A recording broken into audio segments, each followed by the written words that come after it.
Thank you for calling Apex Company. This is Jasmine Tabula. How may I help? Hi, good afternoon. So I'm calling because you guys overcharged me.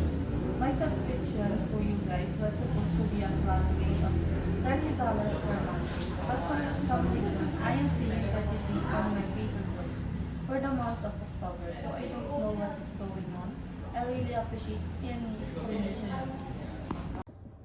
Sure, I will be happy to pull up your account and check the billing details for you. Can I have your account number together with your first name and last name? Sure, it's 12345 and my full name is Trisha Chuku Alvareda.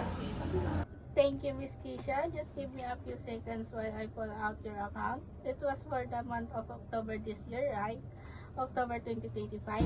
That's right. Okay, let me check that out. I have your account pulled out now and I'm only seeing $30 charge for the month of October this year. Can't you take a look your bill and double check the amount? No, that can't be right. I'm literally holding my bill right now and it is say October. It also says $33 in big bold letters. So maybe the charge was moved to September or November. I don't know, all know it's that I am being overcharged. Yes, Miss Keisha, I also checked your other month charge this year from January to September 2025. And for all of these months, you were only charged $30 each. Let me just further through your last year. Oh, although I am seeing a $33 charge here. But this way was back in October 2024. Would you mind checking the year of the billing paper you're holding right now? Oh my god, Miss Tabula, I am sorry to have wasted your time. I really thought this was a recent bill. No, don't worry about it, Miss Keisha. You're fine. This bill was literally on my table this morning.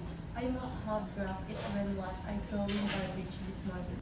Oh, not a problem. It's happened. I mean, it happened to everyone. You know. I know, right? Anyway, Miss Tabula, I won't waste any more of your time.